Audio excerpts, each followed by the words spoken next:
targeting ruling government, the DMK seeks a high-level committee by the Madras High Court to look into the complaints of land grabbing filed against its party men. The Madras High Court orders a notice to MK Stalin challenging his election from Kolattur. He has 4 weeks to reply. Another DMK MLA is arrested. Anita Radhakrishnan faces an attempt to murder case but J. Anbaragan gets bail in one of the 2 land grab cases against him. Questions in the assembly on the safety of firecracker units. After the accident, Sivakasi led to assurances from the Labour Minister. With a police escort, the DMK's jailed MLA J. Anbaragan makes a guest appearance at the assembly complex to prove a point. Amma gives new MLAs a lesson on code and conduct in the assembly. We take you to the streets of Madhavaram, a hub of health problems and more. But can the municipality deliver before the monsoons makes things worse? A one-time close contestant for president and the former governor of Tamil Nadu, P.Z. Alexander, passes away. He narrowly missed that. Probably it was because another Keralite, Mr. Narayan, had been the president just prior to that. And meet a man who's living with a strong mind and a fighting heart. He goes under the knife for the 8th time and is still hale and hearty.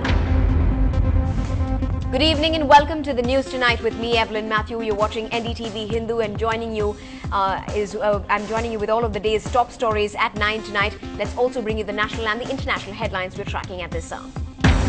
An altercation in riot hit Birmingham gets out of hand. A man mows down 3 people in his car.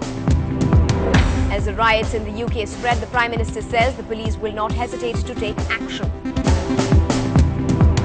Londoners take to the streets to protect their neighbourhoods. In Southall, Sikhs guard a Gurudwara and mosque. Civil society activists will meet a parliamentary panel today on the Lokpal bill, though Anna Hazare remains determined to go on a fast. The Supreme Court upholds a death sentence over LET militant for the attack on an army camp in the Red Fort in 2000. The Dow bounces back after the Federal Reserve announces unprecedented low interest rates. Asian markets climb, the Sensex follows. Our top story tonight, charging ruling AIA-DMK with targeting the former DMK ministers and functionaries. The party has sought the constitution of a high-level committee by the Madras High Court to go into false and fabricated complaints of land grabbing being filed against its party men. The DMK's legal wing secretary has also sought an interim injunction to restrain the government, the DGP, and even their officers as well as others from arresting DMK members on false accusations of land grabbing, pending disposal of the petition and from registering false cases. They have alleged that the Jayalalitha government was calculative, taking steps to tarnish the DMK's image through the government agencies by utilizing government machinery such as the police department. The party has also alleged that the newly formed cells were set up to receive complaints against its leaders, specifically identifying the period during which the party ruled the state.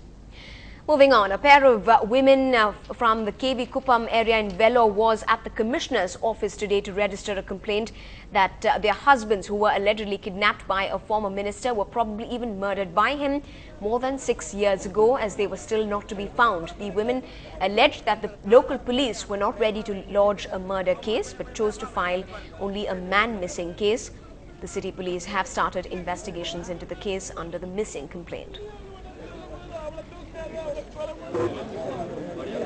இவங்கெல்லாம் இட்டுண்டு கொலை பண்ணிட்டாங்க sir. நாங்க கேட்டதுக்கு எங்களையும் அடிச்சு போட்டு காணாம கொன்னுட்டாங்க sir. நான் 2 பொம்பளை பிள்ளைங்களை வச்சுக்கின்னு தவிக்கேன் சார். போலீஸ்ல ரிப்போர்ட் கூட எந்த நடவடிக்கையும் எடுக்கல சார். சுனாமி நிவாரணம் பத்தி தட்டி கேட்பாரு. அதனால அவரை கேட்கிறாரு சொல்லிட்டு அவரை வந்து கொலை பண்ணிட்டாங்க சார். இன்னும் கொன்னுடுவேன், ஓடி போயிடுன்னு அப்படி சொன்னானுங்க சார். எவ்வளவு நாளுக்கு முன்னாடி நடந்துச்சு? எவ்வளவு நாள்? இப்போ 6 வருஷம் ஆகுது அவர் கொலை பண்ணி இப்போ. Moving on, another DMK MLA is facing the khaki heat, not for land grab this time around, but for alleged murder. Tiruchendur's DMK MLA, Anita R. Radhakrishnan, has been arrested by the police today as he faces an attempt to murder case. The complaint was submitted by an AIA-DMK functionary from the Thoothukudi district.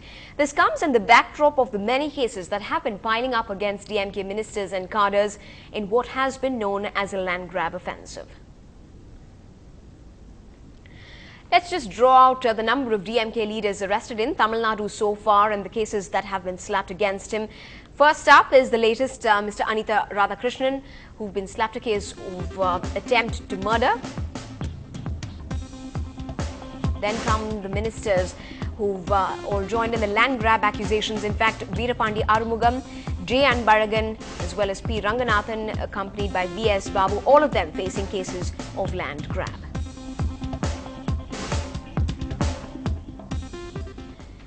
The Madras High Court today has ordered a notice to DMK Treasurer M.K. Stalin on a petition challenging his election from the Kolattur constituency.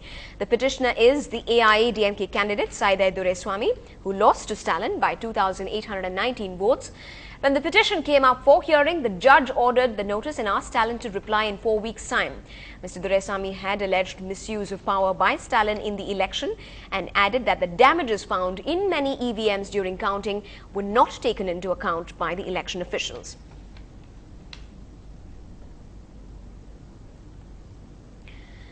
Now, the death of 10 people following a fire accident at a cracker unit in Sivakasi dominated the assembly today. MLAs from various parties, including the CPM's legislative party leader A. Soundarajan, moved a special attention motion. The members expressed concern that the families of the victims were paid just 1 lakh rupees by the government. But the minister explained that the families were given around 5.1 lakh rupees each, with the contribution from the cracker unit, that's Supreme Fireworks. He also told the House that the factory was shut down for violating safety norms. And this is not the first of its case in fact, that area, Sivakasi, known to be a hub for such cracker manufacturing units. But let's just draw out some statistics for you in terms of the number of deaths and the number of places in this last 1 year where such incidents have taken place. In fact, this recent one was on the 5th of August, but earlier on the 29th of June, 3 people died in Tiruchendur in a similar accident. In Virudhunagar, 1 woman was killed when an incident like this occurred on the 4th of June. Earlier on in April, there were 2 incidents, one on the 26th and the 28th in Tuticorin and Sivakasi, where 3 and around 4 people had died, in fact succumbed to their injuries in similar blasts.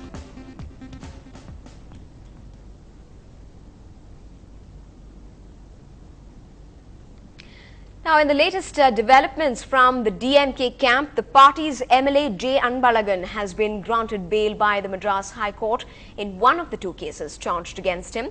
He was earlier arrested on land grab charges after being accused of forcing a mill owner to part with his property in Tirupur. But earlier in the day, the DMK MLA from Chepauk had visited the assembly. He spent around 4 hours inside the complex without attending the proceedings, though. The DMK had decided to boycott the entire budget session, saying that they would attend the session only after they were allotted seats in one block of the assembly.